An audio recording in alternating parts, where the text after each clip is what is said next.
Dr. Jean Loftus, author of The Smart Woman's Guide to Plastic Surgery, is here this morning to explain everything you need to know about breast implants. Good morning, doctor. Good morning. This applies to the conversation we had about liposuction yesterday as well. Does it really make these women happy? Unbelievably so. These women are so happy after surgery. I have had women at their own family picnics, maybe have a little too much to drink, and rip open their chest to show everybody. They are so happy. Most women This is what I got instead of Christmas presents for all of you this year. Most women who have breast implants start with a very modest amount of breast tissue and simply want to fill out their body and look natural and fit their clothing, and it just creates such a transformation in them. It seems like there are some women who just want to tweak their physique, either there or by slimming up their hips or whatever, and others who probably have deep-seated self-esteem issues, and this would be just kind of a Band-Aid solution to it. Whose responsibility is it to decide if the patient is in there for the right reasons or not? The plastic surgeons, and thanks for bringing that up, because that's such an important issue. If we as plastic surgeons detect that someone wants cosmetic surgery for a reason other than simply to look and feel better about themselves, then that's a red flag to us that they shouldn't be having it. But are doctors scrupulous enough to turn down the money? The good ones are.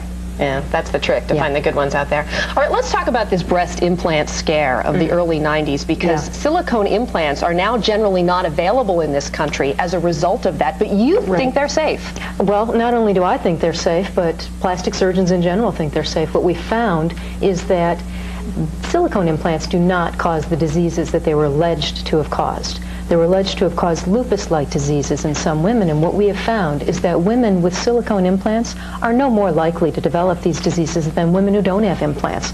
And the silicone implants are currently under study. We hope that they'll be back on the market within the next 5 years or so. The implants that have been available for the past several years and are available now are saline, which is salt water, and you think that's inferior to the silicone gel? I don't think inferior, but I think the absolute best results with a silicone implant are a little better than the best results with a saline implant. More natural? In many cases, yes. All right. There are also different ways to place the implant, either above the muscle that's on the breastbone or below. And we've got a picture here. And tell us about the pros and cons of it. Well, on the left, what you're looking at is you're looking at the implant in yellow, and it's sitting on top of the muscle. And on the right, you see the implant with a muscle over it. And the benefits of putting the implant under the muscle are that it less interferes with mammography. And of course, most women are aware that their risk of getting breast cancer is 1 in 9.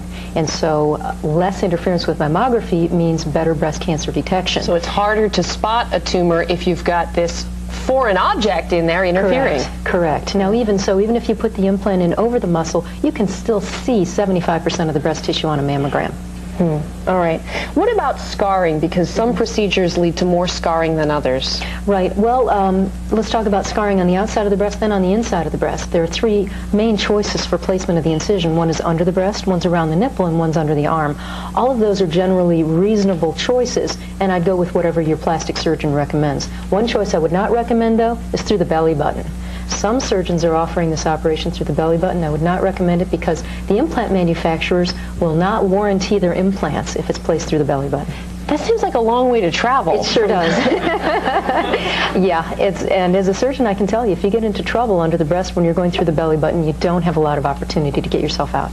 I was also fascinated to learn that the sort of casing is put in there and then the gel is injected after it's in place, which is why you don't have to make a huge incision. Well, in fact, it's not gel, it's saline. And, correct, now that the gel's not available. The fact that the implant is empty allows us to make a very small incision, place the implant, fill the implant with saline until it's to the desired volume, then we simply remove the tube and voila. And you have to stitch up the casing, or somehow it has to be sealed. We stitch the skin. The implant itself, where the tube goes into the implant, is self-sealing. So the minute we pull the tube out, it automatically seals. And the cost of procedures like these? Anywhere from $5,000 to $7,000 across the country. That includes a surgeon fee, implant fee, anesthesia, and hospital or office fee. But expect to pay 1.5 times that in New York. As always. And what kind of pain and recovery time? Depends on if you place the implant under the muscle or over the muscle. Under the muscle is definitely more uncomfortable. It's still an outpatient procedure. Expect at least a week away from work. And real quick, some women opt for a lift as opposed to implants. Quickly, what does that do? A lift will simply raise your nipple up to the position it once was, but an implant will increase the volume of the breast. 2 very separate things, but can be done together. I did want to make sure we brought that up. Anyway, Dr. Loftus, thanks very much. Thank you. Appreciate it, and we'll be right back after this. Stay tuned.